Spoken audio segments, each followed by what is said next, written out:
नमस्कार, मैं हूँ रजनीश। राजनीति विज्ञान विषय के अंतर्गत हम तुलनात्मक राजनीति पेपर पर एक लेक्चर सीरीज कर रहे हैं। इस लेक्चर सीरीज का यह चौथा लेक्चर है। अभी हम तुलनात्मक राजनीति के अध्ययन के उपागमों के बारे में, यानी प्रमुख जो अप्रोच हैं उनके बारे में पढ़ रहे हैं। आज की चर्चा का विषय है मार्क्सवादी लेनिनवादी उपागम। यह भी कंपैरेटिव पॉलिटिक्स को देखने का या कंपैरेटिव पॉलिटिक्स को पढ़ने का एक उपागम है, अप्रोच है।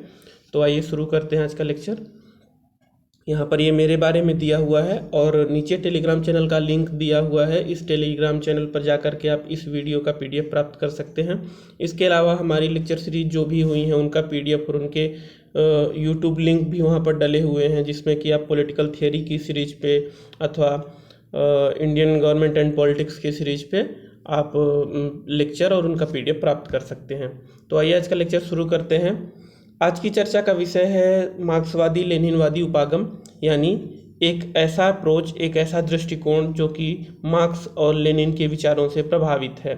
तो इस दृष्टिकोण को जानने के लिए, इस उपागम को जानने के लिए हम पहले मार्क्स और लेनिन के दृष्टिकोण को जानेंगे या मार्क्स और लेनिन के विचारों के बारे में चर्चा करेंगे। मार्क्सवाद जो है वह कार्ल मार्क्स के विचारों से उद्भूत या उससे उत्पन्न एक विचारधारा है। इसमें कार्ल मार्क्स जो थे वो, इनका जन्म हुआ था जर्मनी में और बाद में ये इंग्लैंड चले गए। इनकी वहीं पे मार्क्स को एंजल का साथ मिला और मार्क्स और एंजल दोनों लोगों ने मिल करके इस मार्क्सवाद की पूरी विचारधारा को गढ़ा या पूरी सिद्धांतों को जो प्रतिपादित किया उसे वहाँ पे प्रस्तुत किया। तो इनके प्रमुख सिद्धांतों के बारे में, इनकी प्रमुख मान्यताओं के बारे में हम यहाँ पर जानेंगे। जैसे कि पहला है समाज को आर्थिक रूप से दो वर्गों में विभाजित मानना। अब जब कार्ल मार्क्स ने अपने सिद्धांतों को दिया तो पूरी दुनिया के लिए एक नई बात थी।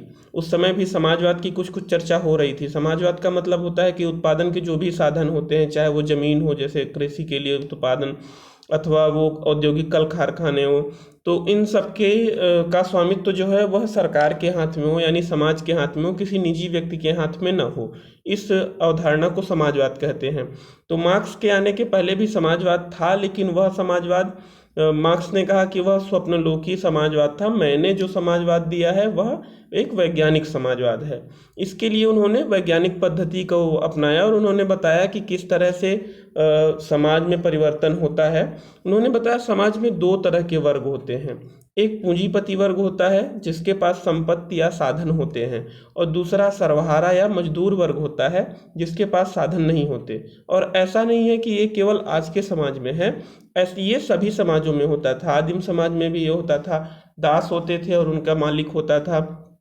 सामंतवाद में भी सामंत होते थे और किसान होते थे। तो इस तरह से प्रत्येक समाज में इस तरह की व्यवस्था थी कि एक वर्ग होता था जिसके पास साधन होते थे, दूसरा वर्ग होता था जिसके पास साधन नहीं होते थे।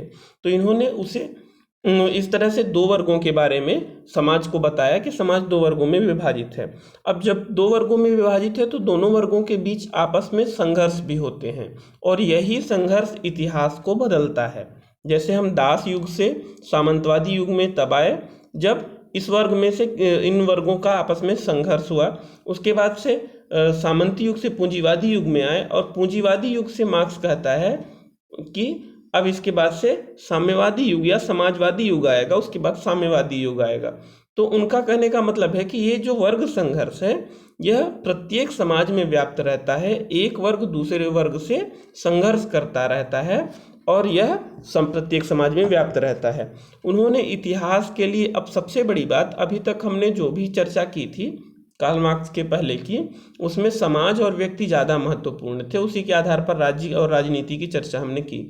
लेकिन जो कार्ल मार्क्स का टाइम आया, कार्ल मार्क्स ने उस पर आर्थिक तत्व को जोड़ दिया कि प्रत्येक बातों का निर्धारण आर्थिक आधार पर किया जा सकता है।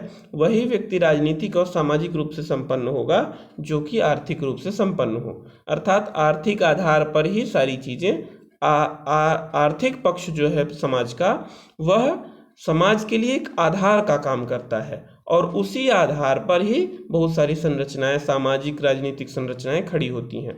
तो यह बहुत ही संक्षेप में मैंने बताया है। कार्ल मार्क्स पर लेक्चर किया जाए तो कई सारे लेक्चर हो सकते हैं, बल्कि एक पूरी लेक्चर सीरीज चलाई जा सकती है। तो मैंने इसे संक्षेप में बताने का प्रयास किया है। इसके अलावा वर्ग विहीन और राज्य विहीन समाज की स्थापना की। कार्ल मार्क्स का मानना था कि ये जो राज्य अभी का स्टेट है हमारा, वह स्टेट पूंजीपति वर्ग के हाथ का एक यंत्र है, एक टूल की तरह है, जो कि सर्वहारा या मजदूर वर्गों के ऊपर शासन करने के लिए इस्तेमाल किया जाता है। तो हम एक ऐसे समाज का निर्माण करेंगे जिसमें इस तरह का कोई टूल नहीं होगा, प्रत्येक व्यक्ति बराबर होगा और कोई किसी पर शासन नहीं करेगा। तो वर्ग विहीन यानी कोई वर्ग नहीं होगा, और राज्य विहीन यानी राज्य जैसी ऐसी कोई संस्था नहीं होगी जो कि किसी पर शासन करने के लिए बाध्य करे। तो इस तरह से वर्गविहीन और राज्यविहीन समाज की स्थापना की बात कार्ल मार्क्स ने कही। अपने को इन्होंने वैज्ञानिक समाजवादी कहा, क्योंकि इन्होंने कहा कि पहले के जो समाजवादी थे वह स्वप्नलोकी थे, वह केवल विचार करते थे, उसे व्यवहार में लागू नहीं करते थे। और मेरा जो समाजवाद है वह वैज्ञानिक पद्धति पर आधारित है, और इसलिए यह ज़्यादा सटीक और सही है। तो कार्ल मार्क्स के बारे में हमने बताया। इसके अलावा लेनिन जो थे, वो लेनिन ने 1917 की जो बोल्शेविक क्रांति हुई थी रूस में, तत्कालीन सोवियत रूस, तो उस समय के उन्होंने इसका नेतृत्व किया और वहाँ पर एक साम्यवादी शासन की स्थापना की। तो इन्होंने मुख्य रूप से कार्ल मार्क्स के जो सिद्धांत थे उसे व्यवहार रूप में रूस में लागू किया, कुछ सुधारों के साथ, कुछ परिवर्तन के साथ और परिस्थिति के अनुसार, और इन्होंने साम्यवादी रूस की स्थापना की। तो इस कारण से इस उपागम को मार्क्सवादी और लेनिनवादी उपागम कहते हैं, क्योंकि यह मार्क्स और लेनिन के विचारों से प्रभावित है। अब आगे इस पर हम जब चर्चा करेंगे तो आपको पता चलेगा कि यह किस तरह से प्रभावित है या इसमें किन बातों के बारे में कहा गया है। मार्क्सवादी लेनिनवादी उपागम की मुख्य धारणाएं क्या हैं, यह उपागम, यह अप्रोच किन बातों पर ज़्यादा जोर देता है। पहली बात तो यह है कि इनकी राज्य की जो औपचारिक संस्थाएं हैं उनमें इनका कम विश्वास है। हमने पहले ही चर्चा में बताया कि जो मार्क्सवादी या मार्क्स का कहना था कि राज्य जो है वह पूंजीपति के हाथ का खिलौना है, या पूंजीपति के हाथ में स्थित एक औजार की तरह, एक टूल की तरह है, कि वह उस औजार के माध्यम से सर्वहारा यानी मजदूर वर्ग पर शासन करता है। अब इसलिए चूंकि राज्य की स्थिति उन्होंने पहले से ही माना कि यह शोषण का यंत्र है, इसलिए उनका राज्य और उसके औपचारिक संस्थाएं जैसे कार्यपालिका, व्यवस्थापिका, न्यायपालिका इत्यादि में उनका कोई भरोसा नहीं है। ठीक, राज्य की जितनी भी औपचारिक संस्थाएं होती हैं उनकी जगह वह अनौपचारिक पक्ष को ज़्यादा जोर देते हैं, जैसे आर्थिक पक्ष हुआ, वर्ग हुआ। वर्ग मतलब जो दो तरह के वर्ग इन्होंने बताया कि एक के पास साधन संपन्न होता है, दूसरा साधन विहीन होता है। तो यह वर्ग में और आर्थिक पक्ष पे इत्यादि पे ज़्यादा जोर दिया, औपचारिक संस्थाओं पर कम जोर दिया। दूसरा, मार्क्सवादी लेनिनवादी उपागम की एक अन्य धारणा है, या इसकी कुछ विशेषताएं समझिए, महत्वपूर्ण तत्व समझिए, कि विकासशील राज्यों की समस्याएं जो हैं उन्हें यह मानते हैं कि यह मार्क्सवादी अवधारणाओं से मिलता जुलता है। जैसे कि मार्क्सवादी अवधारणा है राजनीतिक शक्ति की। इनका मानना है कि मार्क्सवादियों का मानना है कि जिसके पास आर्थिक शक्ति होती है वही राजनीतिक शक्ति पर भी नियंत्रण करता है। और विकासशील देशों में, जैसे भारत में आप देखिए, या फिर जितने भी विकासशील देश हैं उन सब देशों में आप इसका उदाहरण देख सकते हैं कि वही व्यक्ति सच में राजनीतिक शक्ति पर अभी तक कब्जा जमाए हुए, जिसके पास आर्थिक शक्तियाँ हैं। हमेशा यह कहा जाता है कि यह सरकार पूंजीपति हो, चाहे वो किसी की भी सरकार हो। तो इस तरह से आप देखते हैं कि आर्थिक शक्तियां राजनीतिक शक्तियों को प्रभावित करती हैं या नियंत्रित भी करती हैं कभी कभी। और इसके अलावा वर्ग है, औद्योगिकरण इत्यादि जो धारणाएं हैं वह सभी विकासशील देशों में देखने को मिलती हैं। इस कारण मार्क्सवादियों का मानना है कि विकासशील देशों में मार्क्सवादी धारणाएं ज़्यादा नज़दीक हैं, ज़्यादा करीब हैं। इसके अलावा राजनीतिक व्यवहार को समझने के लिए मार्क्सवादियों ने समग्र दृष्टिकोण को अपनाया है। समग्र दृष्टिकोण क्या कहलाता है? जैसे इन्होंने एक छोटी छोटी संस्था के बारे में नहीं कहा। सामान्य तुलना जब हम करते हैं तो एक देश की कार्यपालिका की तुलना दूसरे देश की कार्यपालिका से करते हैं। जैसे भारत का राष्ट्रपति अमेरिका के राष्ट्रपति की तुलना हो गई, भारत के प्रधानमंत्री की तुलना इंग्लैंड के प्रधानमंत्री से हो गई। तो इस तरह से हम जब तुलना करते हैं तो इन एक एक संस्थाओं की तुलना करते हैं। इनका समग्रवादी दृष्टिकोण है। मार्क्सवादियों का मानना है कि पूरी राजनीतिक व्यवस्था को एक इकाई मान करके ही हम दूसरी इकाई से तुलना कर सकते हैं। तो हम यह देखेंगे कि किस अर्थव्यवस्था में संसाधनों पर स्वामित्व किसका है, किसी अर्थव्यवस्था में, अर्थात वह पूंजीवादी अर्थव्यवस्था है या समाजवादी अर्थव्यवस्था है। इसके अलावा यह देखते हैं कि जो आर्थिक पक्ष के माध्यम से राजनीतिक शक्तियां जो हैं, वहाँ पर राजनीतिक शक्तियों या राजनीतिक स्वतंत्रता पर ज़्यादा जोर दिया गया है, या आर्थिक स्वतंत्रता आर्थिक समानता पर ज़्यादा जोर दिया गया है। मतलब पूरी राजनीतिक व्यवस्था को एक इकाई मान करके उसकी तुलना करते हैं, अर्थात समग्रवादी दृष्टिकोण है। एक छोटी छोटी या व्यस्त या इकाई दर इकाई अध्ययन इनका नहीं होता है। दूसरा, राजनीतिक व्यवहार एवं व्यवस्था को समझने के लिए मार्क्सवादी लेनिनवादी अवधारणाएं एवं मान्यताएं और अध्ययन प्रविधियां हैं। मतलब प्रत्येक व्यवस्था को या राजनीतिक व्यवहार को समझने के लिए इन्होंने अपनी अध्ययन पद्धतियां, अपने मेथड्स इन्होंने विकसित किए हैं, अपनी मान्यताएं इन्होंने प्रस्तुत की हैं। जैसे कि ये वर्ग की एक मान्यता है कि प्रत्येक समाज में दो वर्ग होते हैं, दोनों वर्गों के बीच आपस में संघर्ष होता रहता है। दूसरी इनकी मान्यता है कि वो है द्वंद्ववाद की, मतलब दो पक्ष होते हैं। एक समझिए इस तरह से इसको कि एक वाद होता है, उस वाद के विपक्ष में एक प्रतिवाद होता है, और दोनों के बीच जो क्रिया होती है उससे एक नया तत्व निकल करके आता है। तो इस तरह से इनके अपने अलग अलग मेथड्स हैं प्रत्येक प्रक्रिया को, प्रत्येक राजनीतिक व्यवहार को समझने के लिए। इन्होंने दूसरों के मेथड को प्रयोग नहीं किया, अपने मेथड खुद से इजाद किए हैं, अपने मेथड खुद से बनाए हैं, और ये मेथड अलग हैं बाकी से। इसके अलावा राजनीतिक समस्याओं को विशेष प्रकार की जगह सामान्य समस्याओं पर ज़्यादा जोर दिया इन्होंने। जो भी राजनीतिक समस्याएं हैं उनका विशेष प्रकार का मतलब एक इंडिविजुअल कोई प्रॉब्लम हो, जैसे मान लीजिए मतदान व्यवहार की समस्या है। भारत का उदाहरण लेते हैं तो भारत में मतदान व्यवहार की समस्या को हम इस तरह से समझ सकते हैं कि भारत में अशिक्षा जो है अथवा लोक लुभावन वादे जो हैं, ये सब मतदान व्यवहार को प्रभावित करते हैं, जाति प्रभावित करते हैं, धर्म प्रभावित करता है। तो यह तो एक सामान्य दृष्टिकोण हो गया जो पश्चिमी या उदारवादी तुलना होगी उस आधार पर। मार्क्सवादियों की जो तुलना होगी वह प्रत्येक राजनीतिक समस्या के लिए, विशेष प्रकार के लिए की समस्या के लिए नहीं उनका अध्ययन होता, बल्कि एक सामान्य समस्या का अध्ययन होता है। उनका मानना है कि समाज में या राजनीतिक व्यवस्था में आर्थिक असमानता है, इस कारण से राजनीतिक असमानता उत्पन्न हो रही है। आर्थिक शोषण है, इसलिए राजनीतिक रूप से लोग समान नहीं हो पा रहे हैं और अपने अधिकारों और शक्तियों का प्रयोग नहीं कर पा रहे हैं। अर्थात किसी भी राजनीतिक समस्या के लिए, राजनीतिक व्यवहार के अध्ययन के लिए वह एक छोटी समस्या को नहीं बल्कि समग्रवादी दृष्टिकोण अपनाते हैं। अच्छा, आपको अभी लग रहा होगा कि ये सब ठीक है, लेकिन आगे चल के यही इसकी आलोचना भी बन जाएगी, क्योंकि किसी भी चीज पर ज्यादा जोर देना, ज्यादा कठोरता से लागू करना, उस पर टिके रहना एक परेशानी भी बन जाती है। तो उस पर हम आगे चर्चा करेंगे। अभी तो इनका परिचय या इनकी मूल अवधारणाओं के बारे में हम देखते हैं। इसके अलावा मार्क्सवादी लेनिनवादी उपागम की प्रमुख मान्यताएं क्या हैं, इसके बारे में हम जानते हैं।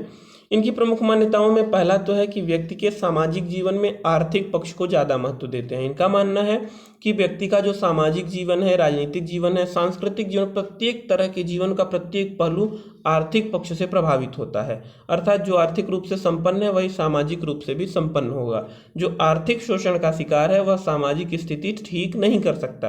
हालांकि आपको भारत जैसे देश में इसके बहुत सारे अपवाद दिख जाएंगे। बहुत सारी ऐसी जातियां हैं जो आर्थिक रूप से तो संपन्न नहीं है, या ऐसे परिवार आपको देखने को मिल जाएंगे जो आर्थिक रूप से संपन्न नहीं है लेकिन सामाजिक रूप से संपन्न है, सामाजिक प्रतिष्ठा उनकी बहुत ज़्यादा बढ़ी हुई है। तो इसका कारण यह कुछ जगहों पर लागू नहीं हो पाता, लेकिन इसकी चर्चा हम बाद में करेंगे।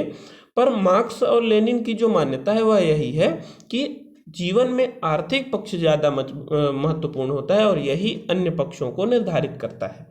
इसके अलावा इनकी एक मान्यता यह है कि आर्थिक शक्ति संपन्न व्यक्ति ही सामाजिक और राजनीतिक प्रभुत्व कायम कर सकता है। समाज में प्रतिष्ठा या समाज में प्रभुत्व, राजनीति में स्थान, राजनीति में सहभागिता वही व्यक्ति कर सकता है जो आर्थिक रूप से संपन्न हो। तो इस तरह से इनकी आर्थिक पक्ष पर ज़्यादा जोर दिया है। इसके अलावा राजनीतिक शक्ति आर्थिक शक्ति की अधीनता में काम करती है या प्रभाव में काम करती है। अर्थात जो आर्थिक रूप से संपन्न व्यक्ति हैं, चाहे पूंजीपति हों, बड़े औद्योगिक घराने हों, वह राजनीति को भी नियंत्रित करते हैं या उस पर प्रभाव रखते हैं। आप इसका असर सामान्य तौर पर देख सकते होंगे। यह हमेशा कहा जाता है कि राजनीतिक पार्टियां औद्योगिक घरानों के पक्ष में ही निर्णय लेती हैं और उन्हीं के कहे अनुसार कार्य करती हैं। तो इस तरह से मार्क्सवादी लेनिनवादी उपागम की कुछ इस तरह की मान्यताएं हैं। इनके कुछ विशेषताएं हैं, उसके बारे में हम जानते हैं। अब जानते हैं सामान्यतः इनकी जो धारणाएं हैं, इनकी विशेषताएं हैं, मान्यताएं, सबको आप एक क्रम में रख सकते हैं। बस मैंने इसे क्लैरिफाई इसलिए कर दिया, क्लासीफाई इसलिए कर दिया है जिससे कि अलग अलग समझने में आसानी हो। इनकी विशेषताओं में पहला है कि यह वैचारिक मानदंडों में स्थिरता रखते हैं। अब इन्होंने कुछ प्रत्यय अपने बना लिए हैं। प्रत्यय का मतलब होता है कुछ मानदंड स्थापित किए हैं जिनके आधार पर पूरी व्यवस्था का निर्णय करना है या पूरी व्यवस्था का विश्लेषण करना है। तो उन प्रत्ययों को या उन मापदंडों को, उन मानदंडों को इन्होंने स्थिर रखा है, उनमें परिवर्तन नहीं करते। जैसे शोषण और संघर्ष की बात हमेशा करते हैं, वर्ग की बात हमेशा करते हैं, आर्थिक पक्ष को ज़्यादा जोर देते हैं, राज्य विहीन समाज में विश्वास रखते हैं। तो इनके जो मानदंड हैं वह हमेशा स्थिर रहते हैं, उनमें परिवर्तन नहीं होते, व्यवस्थाएं और परिस्थितियां भले परिवर्तित हो जाएं।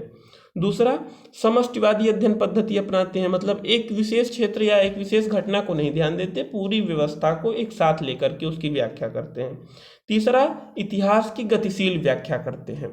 जैसे मैंने अभी बताया कि पहले आदिम साम्यवाद था, मतलब एक ये मार्क्स का ही दिया हुआ है इतिहास की जो व्याख्या है कि पहले आदिम साम्यवाद था, उसमें सारे लोग आदिम अवस्था में बराबर थे, एक दूसरे के समान थे। दूसरा, फिर दास प्रथा आई, एक मजबूत व्यक्ति ने या मजबूत व्यक्तियों के समूह ने दूसरे कमजोर व्यक्ति को अपना दास बना लिया, तो दास और मालिक की प्रथा आई। उसके बाद से सामंतवाद आया, तो सामंतवाद में जो सामंत थे या बड़े जमींदार थे, बड़े ज़्यादा जमीन के मालिक थे, उन लोगों ने किसानों के ऊपर अधिकार किया।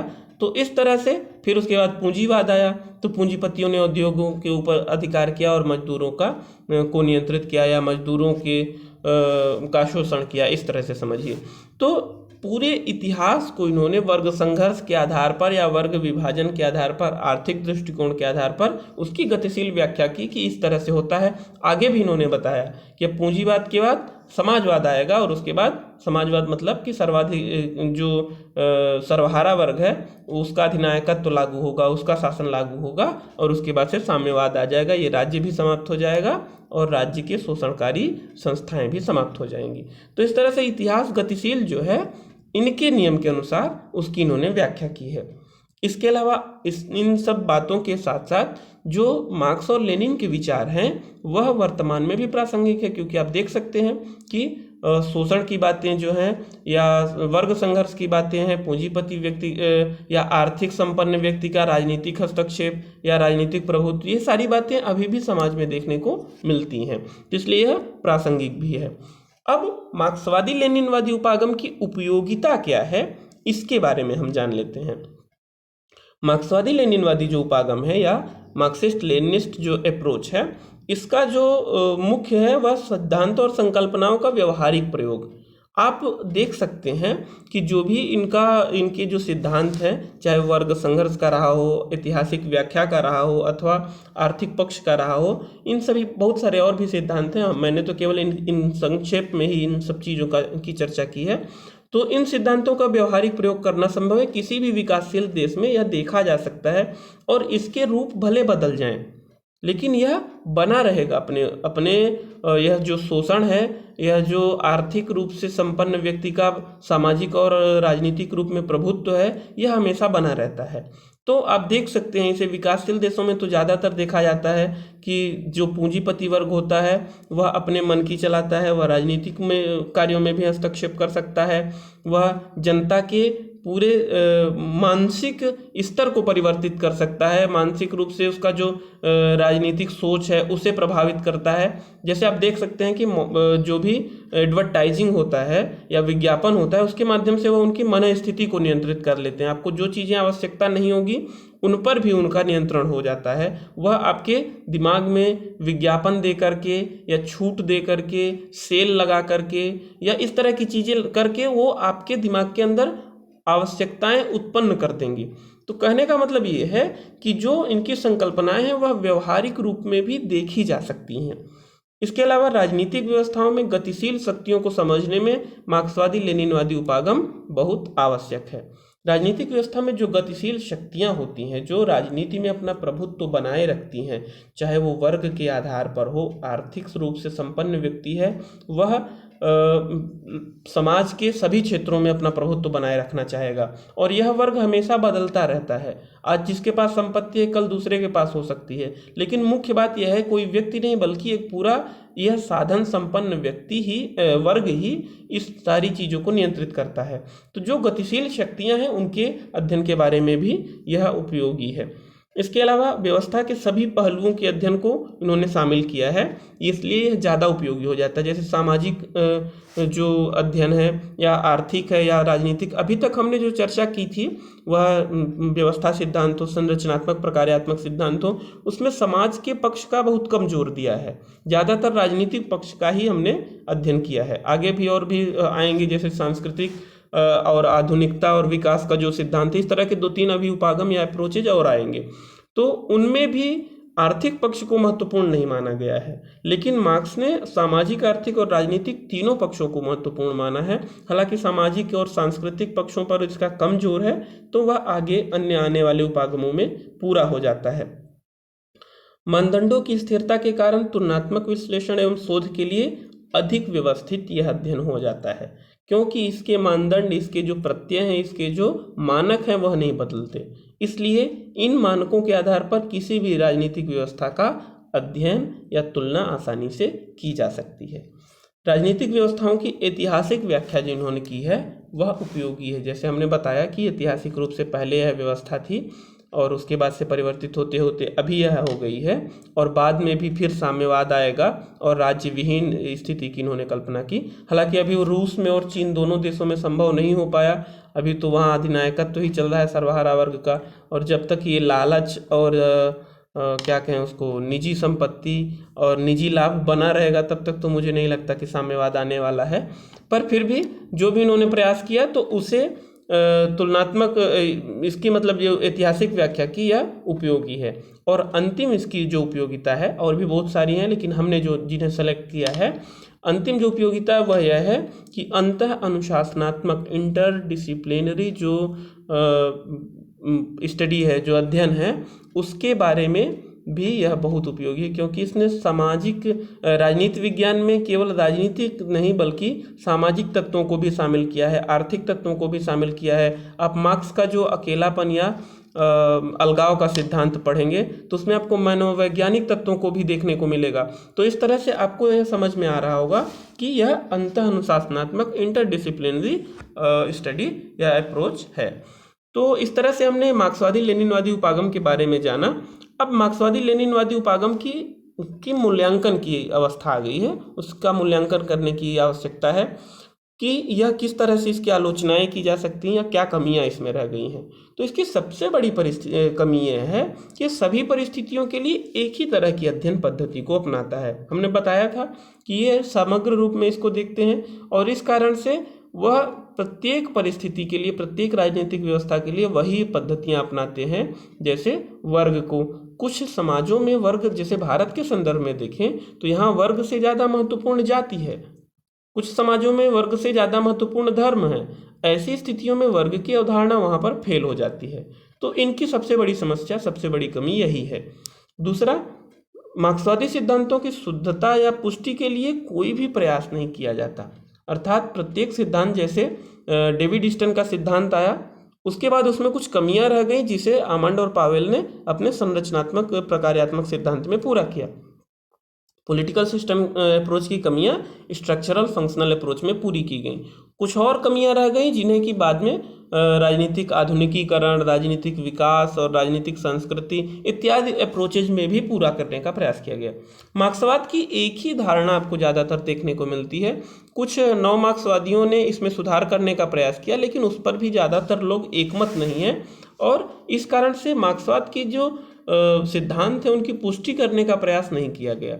मार्क्स ने जो कह दिया उससे यथास्थिति लागू करने के लिए प्रयास किया गया। तो यह शुद्धता की जांच और पुष्टि के लिए भी कम ही प्रयास हुए हैं। सबसे बड़ी इसकी समस्या यही है कि समय के साथ इसे अपडेट नहीं किया गया, या परिस्थितियों के अनुसार इसे अलग अलग समाजों में, अलग अलग राज्यों में इसे अपडेट नहीं किया गया, बल्कि उसी रूप में लागू करने का प्रयास किया गया। जैसे एक सामान्य उदाहरण, भारत में जब स्वतंत्रता आंदोलन चल रहा था तो एम.एन. रॉय जो कि मार्क्सवादी थे और उन्होंने लेनिन से जाकर के इस बारे में सलाह की कि भारत में भी परिस्थितियां उत्पन्न हो गई हैं और यहाँ भी क्रांति कर देनी चाहिए, साम्यवादी क्रांति।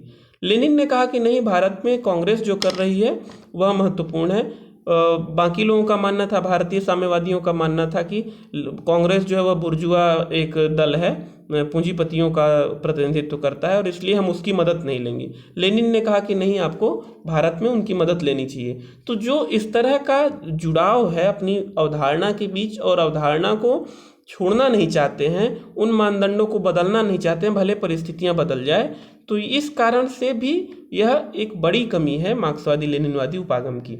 इसके अलावा अपरिवर्तनीय और कठोर अध्ययन पद्धति है। यह अपनी पद्धतियों में कोई परिवर्तन नहीं करना चाहते। इनका दृष्टिकोण केवल समष्टिवादी है, पूरी व्यवस्था को एक साथ लेकर के चलते हैं, अलग अलग व्यवस्था के अलग अलग पहलुओं को देखने का प्रयास नहीं करते हैं। लेकिन इन सब बातों के बावजूद अब हम जब आलोचनाएं कर चुके हैं तो मूल्यांकन के रूप में कहें कि जो मार्क्सवादी लेनिनवादी उपागम है, यद्यपि इसमें कुछ कमियां हैं, लेकिन इसने पूरे समाज को एक नया दृष्टिकोण प्रदान किया है।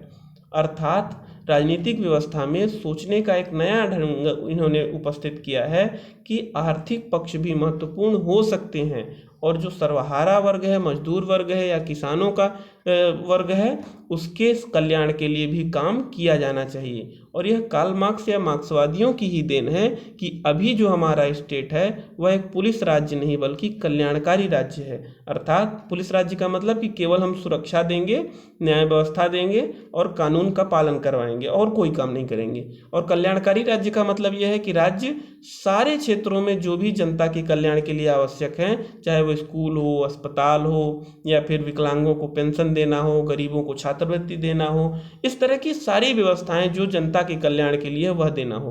तो यह मार्क्सवाद के द्वारा दी गई चुनौती ही थी जिसने कि पूंजीवादी व्यवस्था में लोक कल्याण को स्थापित किया। तो मार्क्सवादी लेनिनवादी उपागम की बहुत ज़्यादा प्रासंगिकता है और इस कारण से इसे इग्नोर नहीं किया जा सकता, इसे छोड़ा नहीं जा सकता। तो अभी तक हमने मार्क्सवादी लेनिनवादी उपागम के बारे में जाना। ज़्यादातर विकासशील देशों में, विशेष करके द्वितीय विश्व युद्ध के पश्चात जो इन देशों की उत्पत्ति हुई, उनमें मार्क्सवादी क्रांति की तरह, समाजवादी क्रांति की तरह यह फैला और इसके बाद अध्ययन के लिए भी इस दृष्टिकोण का उपयोग किया गया। हालांकि ज़्यादातर पश्चिमी देशों या पश्चिमी चिंतकों ने या पश्चिमी अध्ययनकर्ताओं ने मार्क्सवादी लेनिनवादी उपागम का उपयोग ज़्यादा नहीं किया, लेकिन यह भी एक नया अप्रोच हो सकता है, यह भी एक देखने का या शोध करने का एक नया उपागम हो सकता है, अप्रोच हो सकता है, इसलिए यह महत्वपूर्ण है। तो आपने यह लेक्चर देखा, इसके लिए धन्यवाद। महादेव।